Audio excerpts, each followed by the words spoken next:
Morning, everyone. We'll just give people a couple of minutes to join.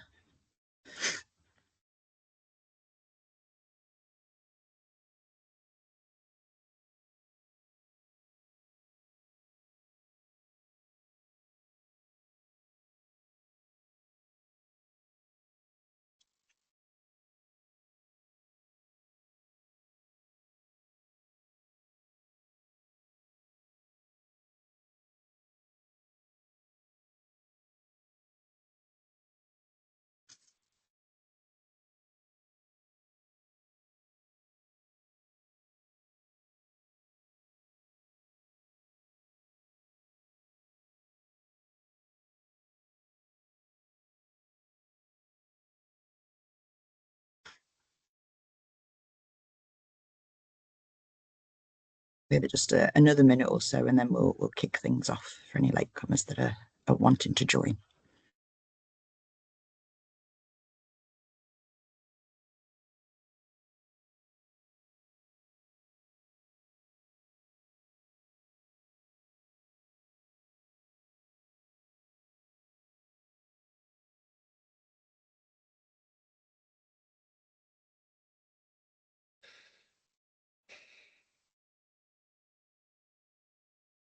If you're happy, Sarah, I'll start kicking things off now, and then if we have people come in, we can That's just perfect. So, hello everyone. Welcome. I'm Laura. I am from Cavell, and we're really happy to have you here today for this session all about sleep. So, for any of you that don't know who Cavell are, we are a charity that support the nursing and midwifery community going through tough times, whether that's personal or financial crises. So, we're here for nurses and midwives' wellbeing. And as part of your organisation's working with membership, we're able to offer a series of webinars. And we have our webinar today here with Sarah to discuss kind of the importance of sleep. If you have any questions or comments throughout this webinar, please feel free to use the chat or the Q&A function to drop those questions in. And then I believe Sarah will be answering any of those questions at the end of her session. So I'll pass over to Sarah now. Thanks, Laura. Morning, everyone. What we're going to do this morning is briefly run through what sleep is, how we sleep, why we sleep, the reasons for sleep and why it's important. And then we'll look at some of the practical solutions around how we can get good sleep health. I know a few of them you may have come off shift or do shift work. That's a whole other webinar, but obviously if there are some questions related to that, do pop them in the chat or anything else you think of while I'm talking. Just to give you a bit of background as to who we are at the Sleep Charity, we were established back in 2012. Our chief exec, Vicky, had a family. She had a baby with additional needs, and they weren't sleeping. So the family weren't sleeping, the baby wasn't sleeping, and it was particularly challenging. And she found out that there was no go-to place for support other than going to the GP and being prescribed sleeping tablets, which wasn't really a solution that she wanted. So she used her background in education and her passion around evidence-based behaviour change and set up the charity.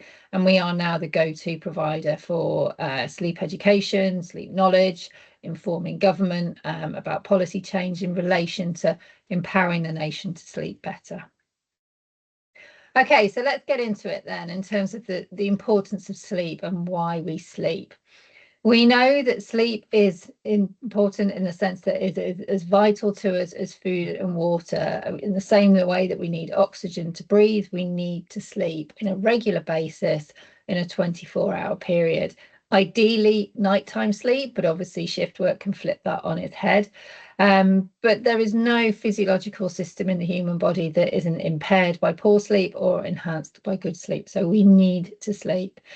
Over the course of our lifetimes, we spend about a third of our lives asleep. So that's a significant portion of our lives spent sleeping. And that's why things like our sleep system, our bed, our pillow, our mattress, our sleep environment, is critical that we make them bespoke for us, because then we're going to achieve or work towards achieving better sleep over that long period of time we spend asleep during our lifetime. And we'll focus a little bit more on some of the practical strategies around good sleep a little bit later on in the webinar.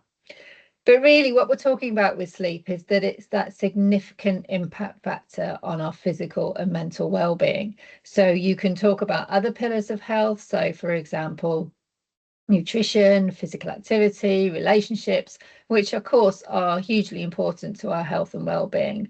But if we sleep poorly, we're less likely to make good food choices. If we sleep poorly, we're less likely to be motivated to engage in some form of physical activity. If we sleep poorly, we make our emotional control is not quite where it should be, and then that has an impact on relationships, both personal and working relationships. So you can start to see how sleep is that significant impact factor on your physical and mental well-being. In terms of why we sleep, no one really knows, or we know a lot more than we ever used to. It used to be described as a mystery sleep, in the sense that no one really could define sleep in terms of why as humans we need to. But there is certainly a lot more known now. No discipline particularly owns sleep. It's multifactorial, it's multidisciplinary. So it doesn't belong to a particular medicine discipline, so cardiorespiratory, psychiatry, for example, or a science discipline. It's not wholly physiological, it's psychological as well. So you can start to build a picture that, you know, the complexity and the multidisciplinary nature of sleep. It's universal. We all sleep at some point in a 24-hour period. We will fall asleep naturally and we will wake up. And it also builds on the body's need for homeostasis, that balance mechanism. So the body operates in a state of balance. It doesn't like things to be not too hot, not too cold, for example. And sleep helps us maintain that homeostasis. It offers a kind of break, like a cerebral cortex recovery, so a rest from the demands of being awake. It's non-negotiable. We know, for example, it has an inextricable link with our immune function, both short and long term. So if we sleep poorly chronically over a sustained period of time, unfortunately, we know that there is a link or an association with disease states later in life, whether that be cardiorespiratory disease or certain metabolic diseases or dementia, for example, or certain cancers. But also in the short term with our immune function, if we have a bad, a week or two of bad sleep where the children are ill, for example, or there's a work stress, or you're just not sleeping, we know that short term our immune function is going to be compromised. So we are more likely, therefore, to pick up the coughs, the colds, tummy bugs, things like that. It's also linked to our metabolism. So particularly those who are no shift work know that your appetite is affected when you're sleep deprived and when you're awake at night rather than being awake in the daytime. And certainly when we've had periods of poor sleep, our appetite changes. We're more likely to crave the carbohydrate stodgy foods. If you're on shift work, for example, you're less likely to crave a superfood salad at 3 a.m., for example. And then also it's linked to physical activity. So it has a reciprocal relationship. So they both interact with each other. But so if we are regularly engaging in some form of movement, doesn't need to be training for a marathon or cycling up mountains, just some form of regular movement throughout the week, we will get to sleep quicker, sleep for longer, and sleep more deeply. So your quality and quantity of sleep will be improved if you're performing physical activity more regularly. On the flip side, we know that if we sleep poorly, we're less likely to be motivated to engage in some form of movement. So sleep is pretty critical to our health in the sense of that relationship with physical activity. We also know that sleep is linked to our cognitive function, so our ability to make decisions quickly, to react, executive function, so processing information, taking on board information, problem solving. All of those factors can be significantly impacted if we don't sleep well. And then the other side of sleep is that it is non-negotiable. It's no coincidence that sleep deprivation is a torture technique. If you've ever had a period of poor sleep where you've just sleep deprived, your sleep's been restricted for whatever reason for a sustained period of time, you know that you just feel awful. But the good news is that sleep is the ultimate performance enhancer. I often describe it as the not so secret weapon, in the sense that it's free, it doesn't cost us anything to sleep, but also those people that value their sleep, pay attention to it, protect that sleep window, they, rather than being ignorant to the benefits of sleep, are in a much better position than those who are ignorant to that fact. So that not so secret weapon, the secret weapon of being aware and valuing your sleep, protecting that sleep window, puts you in a much better position in terms of delivering in the workplace, but also in terms of general life and wellness, that well-being, thriving in life. So sleep really is that ultimate significant impact factor on our health and physical health and mental health. So let's just take a little look at how we sleep now, the actual mechanisms, the regulation of our sleep. And there's two main physiological factors that help us sleep. The first is something called our sleep drive, or the pressure to sleep. And what happens is you've got a 24-hour period there. If you ignore the blue wavy line for a second, and at midnight you can see that the pressure to sleep is obviously quite high. It's late at night, and as we're asleep, that falls away to the lowest points in the morning, early morning, where we wake up. That drive to sleep, the pressure to sleep, is quite low, and then that builds linearly throughout the day. It's like an elastic band being stretched and stretched and stretched. And what happens late into the evening is we have this chemical buildup in our brains throughout the day. And then we literally have what's called a flip-flop switch, like in electrical circuitry. We flip-flop between that waking state and the sleep state. So our sleep center overtakes our arousal center, and we fall asleep. We don't know when it happens. It's just at that point where we're falling asleep at night, and then we fall asleep. And that's really to do with the body's homeostasis, wanting to maintain its balance mechanism. It's been awake, it needs that rest and recuperation from the demands of being awake. And so we flip into a sleeping state, a bit like a battery that needs recharging. At the same time, and the two aren't linked in physiologically, but they do work synergistically with each other, is we have our circadian rhythm. And now the body has many circadian rhythms. We have circadian, I'm sure you are aware, we have circadian rhythms for hormone release, blood pressure, body temperature, hunger, lots and lots of circadian rhythms. But our biggest rhythm, our strongest rhythm, is the sleep-wake cycle, so the relationship with light and dark. And what happens is we have the sun sets in the evening, obviously, and then the dim light, the photosensitive receptors in our eyes recognize that it's dim light, send a message deep into our brain for a part of our brain to release the hormone melatonin. Now, you may or may not have heard of this hormone. It's sometimes called the Dracula hormone. It only comes out at night on the whole.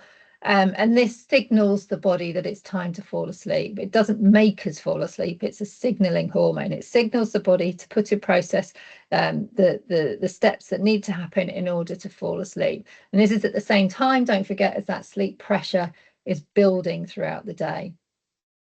And then in the morning, the opposite happens. The sun rises. Those same receptors in our eyes recognize there's light. They send the opposite message to the brain to say, okay, we need to suppress melatonin now. It's daylight. We signal the body to be awake, and we start the processes of waking up. And that circadian rhythm, the light-dark cycle, happens naturally over a 24-hour cycle throughout our life. Some of the factors that can influence that are chronotype. So are we a lark or an owl, an early morning person or an evening person, or somewhere in between?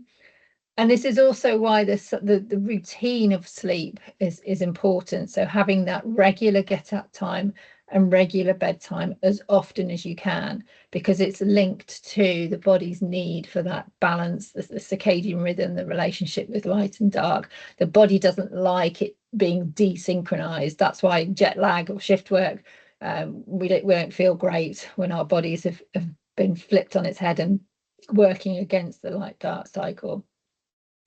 So with the importance of routine, obviously, as much as you can, having that regular bedtime if you have the get up time is normally your anchor point in the day, because that's when you have responsibilities, commitments in the morning, getting to work, kids to school, whatever.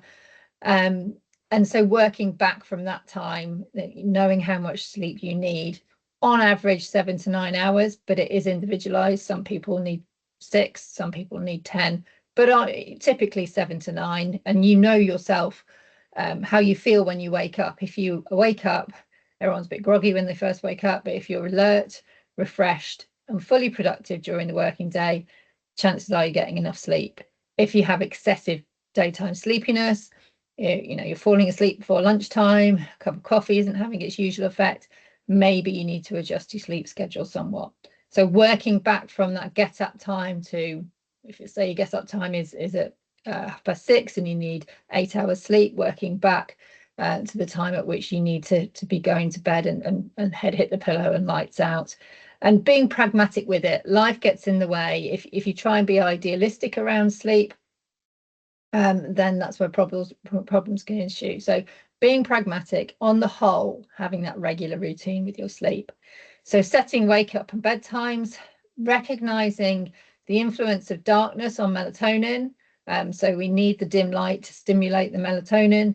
And then in some cases, it might be that the role of light glasses or light boxes are useful, particularly this time of year as we head into winter, maybe linked to shift work where you need brighter lights to help in the mornings to wake up, for example, all linked to the circadian rhythm and the body's relationship with the light-dark cycle. So that's how we regulate our sleep. We have the sleep pressure that builds throughout the day, and then we have this relationship with darkness and the fact that light is that sleep robber because it suppresses melatonin that we need to signal our sleep. So then what happens once we fall asleep? Once we fall asleep, once our heads hit the pillow, and you could be forgiven for thinking it's quite a passive process. We're asleep, we're unconscious, we're not moving. And from a whole body perspective, that's true. But actually, in terms of what's going on in our brain, it's quite a roller coaster in there. And once we fall asleep, our brain enters into what's called a 90-minute sleep cycle, give or take. And within that 90 minutes, we have 4 stages of sleep. The first 2 stages of sleep are quite light, 20-30 minutes of the sleep cycle, sleep stages 1 and 2.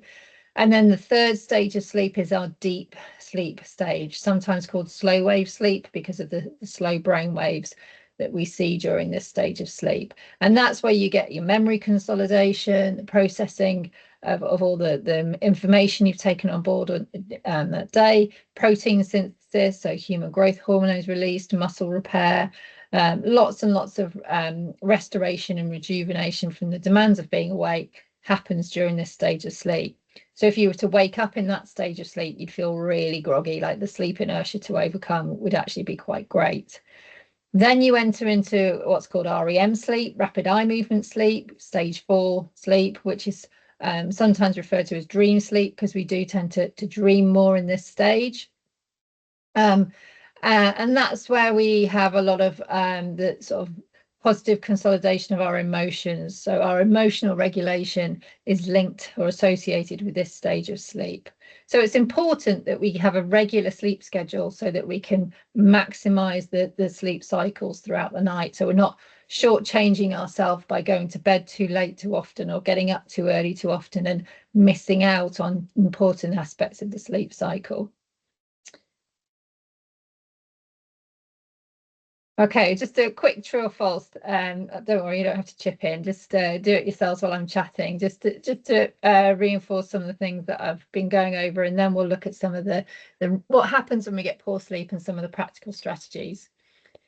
So true or false, everyone needs 8 hours of sleep. Not necessarily, it is individualized.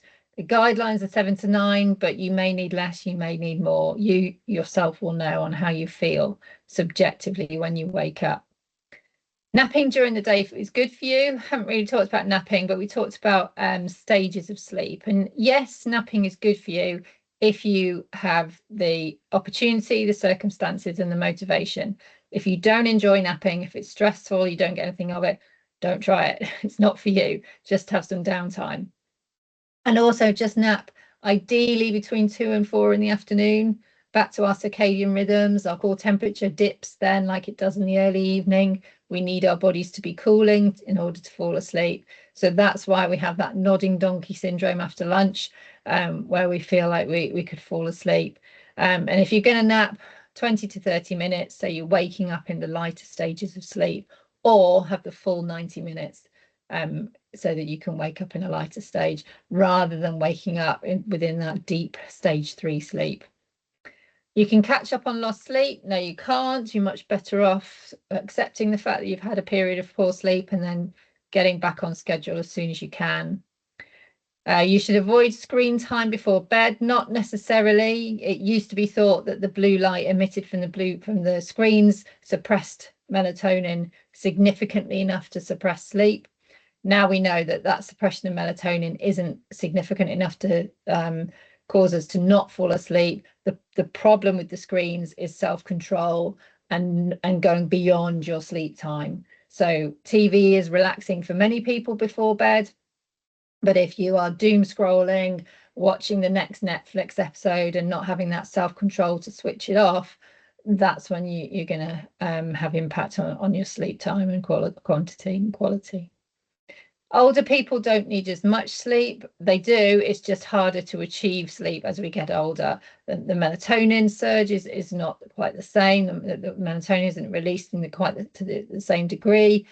We are not our eyes are not as sensitive to the changes in light. We might nap more during the day, so it's harder for older people to achieve that 7 to 9 hours or recommended.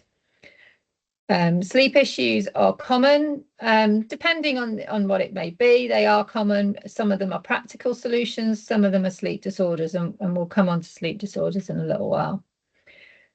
Drinking alcohol helps you sleep. No, it doesn't. It suppresses your central nervous system. So basically all you're doing is you're superseding that sleep pressure, that natural drive to fall asleep. It's obviously a diuretic. It dehydrates us. You wake up hot and sweaty. You'll have more of a restless night's sleep. But the other thing with alcohol is that it negates that REM part of the sleep cycle. So even 1 or 2 glasses will diminish the amount of REM sleep that we have. And we know that REM sleep is linked to our emotional regulation. So you can start to build a picture as to how a lack of sleep, alcohol, a lack of sleep, emotional control, you can see how problems can fall from that. So the odd glass now and again, obviously it's not sleep police. People need to enjoy themselves, but recognize that having alcohol certainly does impact on your sleep, not just from a dehydration point of view, but for your actual sleep architecture as well. And then eating cheese gives you nightmares. No, it doesn't. It's more likely that you've had a high fat processed food before bed, so your gut isn't rested, so you're going to have more of a restless night's sleep because of the digestion related to eating the cheese rather than the cheese giving you nightmares per se. Okay, let's just look at what stops us sleeping, and then we'll look at some practical strategies, and we'll have time for questions. I'm not going to go into all of these. I'm sure some of them are pretty self-explanatory, but we know, for example, mental health and sleep have a reciprocal relationship, and stress and anxiety are a large part of mental health, whether it's a mental health issue or a mental health disorder. Sometimes there's comorbidities, whether it's mental health comorbidity that's linked to some of the sleep issues. It may be there is a sleep disorder present, so a common sleep disorder being insomnia, so that inability to fall asleep or persistent night wakenings. Obstructive sleep apnea, again, another common sleep disorder. That does require clinical intervention and obviously see your GP if that's the case. With women, I should note that they have changed the guidelines on sleep apnea in menopausal women, and you can pick this up with the International Menopause Society. There's a nice guidelines have been updated because some of the typical symptoms of snoring, for example, aren't necessarily seen in women. It tends to be morning headaches, the fog, and other symptoms that may present for sleep apnea in women. So it's not just linked to snoring. It may be the bedroom environment's too warm or too cold. So we'll look at how we can make that correct in a little while. And then inappropriate napping, so napping too long, too often, at the wrong time of day, for example. So just some of the common causes that stop us sleeping. The usual waking up at 3 a.m, perfectly normal. Could be age-related issues, increased nighttime trips to the toilet, for example. It could be stress, it could be anxiety. But if you can get back to sleep, so dropping back off to sleep soon after, that's perfectly normal. But if it's been half an hour or more, get up, take yourself out of the stressful situation of lying in bed not sleeping. Do something relaxing for you in a dimly lit room, and then take yourself back to bed when you feel sleepy, obviously ruling out any underlying health conditions. I won't go into too much detail on this because we've talked about these already, but some of the things that happen when we don't sleep well, obviously that lack of concentration, our mood is affected, perhaps there's some brain fog. We just generally, don't feel great, do we? So it's important that we look at how we can improve on that. We know that there is an impact on health and well-being from a mental health point of view. We've talked about maybe anxiety, stress, certainly maybe some clinical depression as well, could be linked to other factors in life as well. And it's not just some people who sleep poorly that will have impact on their emotional health, it's most people. So 4 out of 5 long-term poor sleepers are going to have low mood, more likely to feel helpless and feel alone. And then we talked about the impact on our physical health with chronic poor sleep as well, not just the short-term coughs and colds, but unfortunately that association with disease states later in life.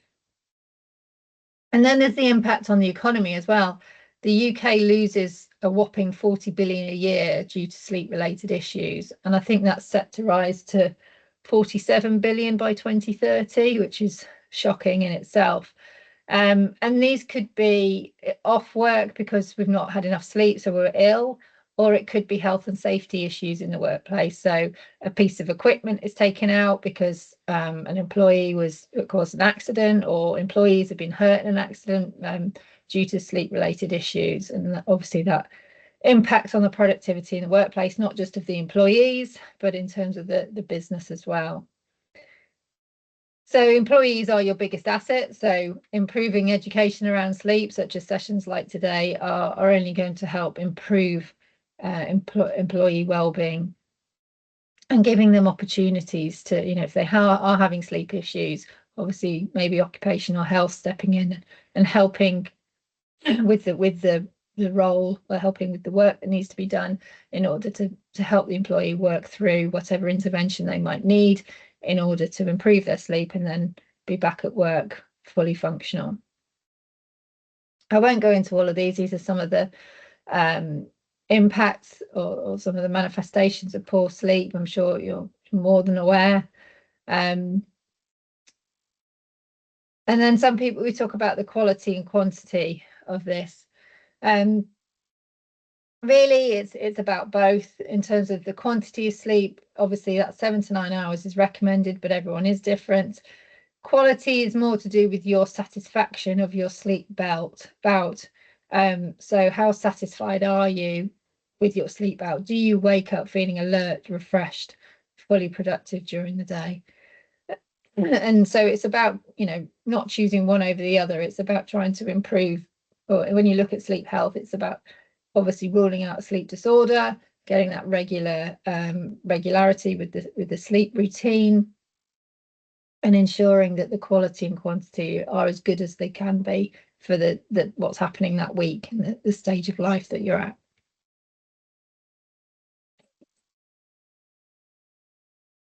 So sleep hygiene there is important for good sleep quality. So we'll come on to that now with some of the practical strategies.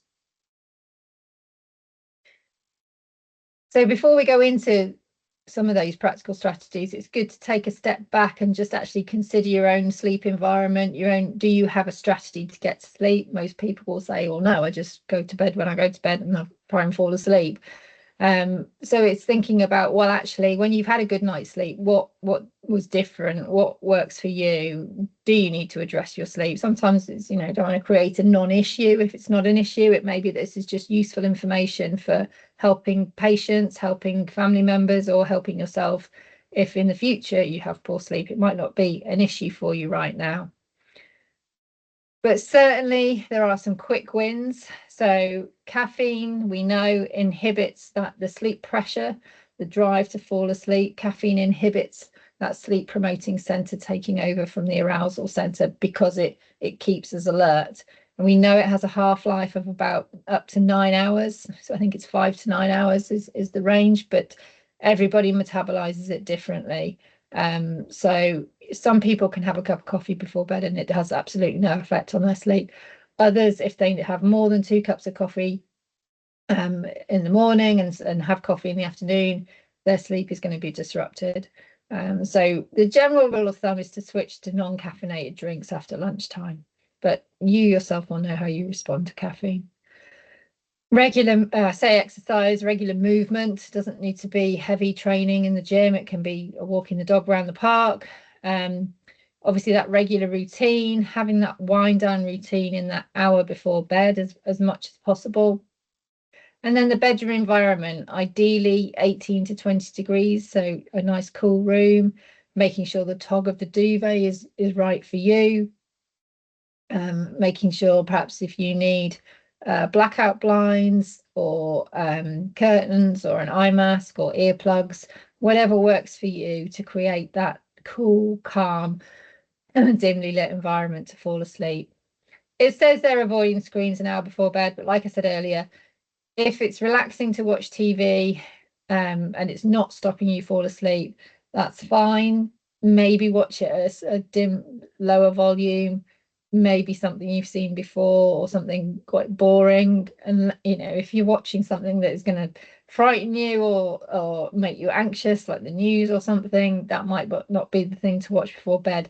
But if it doesn't affect you, then that's fine. What relaxes one person is different for the next. And then exposure to natural daylight, ideally in the first third of the day. So if you're going to do some physical activity, like walking the dog, for example, or going for a walk or a run, whatever, if you can do it outside in that first third of the day, that's a double win. Obviously not always possible, but that's a way of combining some of the things that are important to do throughout the week.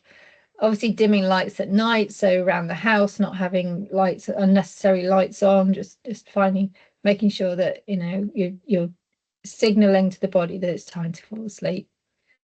More so with COVID, when people were working from home, if those jobs allowed, but separating work life from home life. So obviously not sitting on your laptop doing your emails in the bedroom. I said earlier about avoiding clock watching. So if you've been in bed and it's half an hour more and you can't fall asleep, or you've been awake and can't get back to sleep, take yourself out of the bedroom environment, go and do something relaxing for you in a dimly lit room, and then return to bed when you're sleepy. Journal writing or writing things down before bed can be useful, but there's lots of different relaxation techniques, mindfulness, breathing exercises that might be useful for you. If you still need help, there was the National Sleep Helpline that Sleep Charity ran. There's lots of information on the Sleep Charity website. CBTI is cognitive behavioural therapy for insomnia. So it's a proven technique to help with insomnia. There is an app, Sleepio, which is free to all NHS trusts in England and Scotland, which is like an introduction to CBTI, or you can seek in-person therapists. They are few and far between. It's a bit of a postcode lottery, or there are virtual therapists online. And then obviously through the NHS or the GP, maybe you need intervention for sleep apnea. Those obviously need referral. So thank you for listening. That was a whistle-stop tour of sleep. I'm going to stop sharing the screen now, and then if there's any questions, or do either feel free to ask or type away.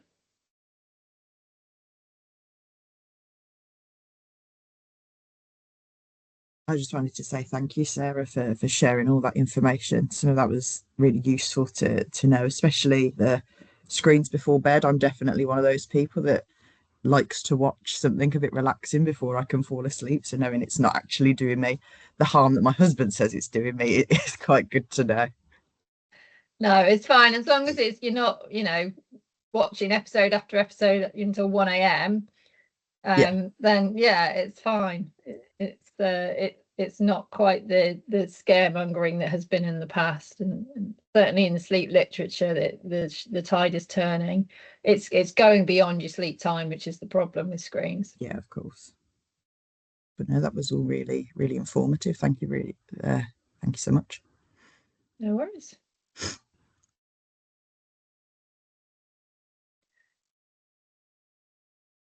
I think we've had one question come in on the chat. Does the body's rhythm change during the seasons due to changing light levels? And no, the circadian rhythm doesn't change as such per se, but you're right. This is the whole argument with daylight savings time at the minute, and you'll probably see a lot of it in the press over the coming weeks. Lots of articles about it, and some people are particularly susceptible to the change, the daylight savings change. And their circadian rhythm it is impacted quite significantly with the hour change, and then once they get used to it, then we flip back again in the summer. So there is an argument for a standard time. There is a lot of research around health implications for certain individuals with daylight savings time, but the jury's still out. And there's no consensus. So no, your circadian rhythm doesn't change per se. But that's also why in the summer months, I always say if you've got young kids, June is the hardest month for them to fall asleep, because that's the month where it's so the lightest in the evening. So you've really got to make sure that upstairs you've shut all the windows, shut all the curtains and everything, way before bedtime, so that their bodies know that it is dim light, despite the fact that it's still sunshine outside in the summer evening. So yeah, it's the signaling that the body needs, rather than the fact that your circadian rhythm would change.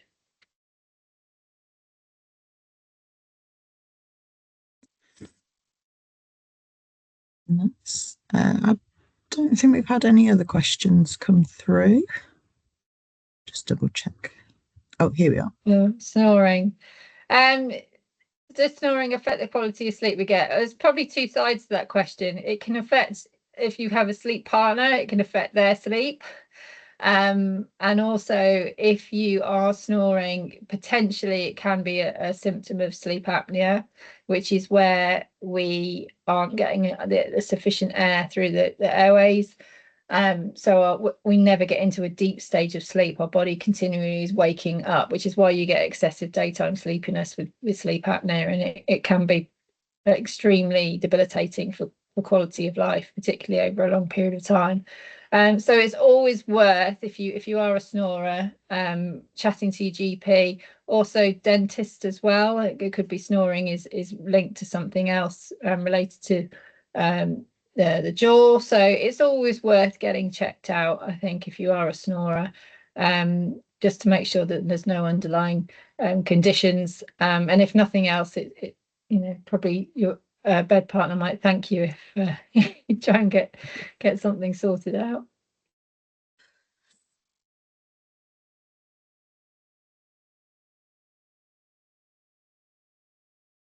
Anyone's got any other last minute questions, feel free to put them in the chat.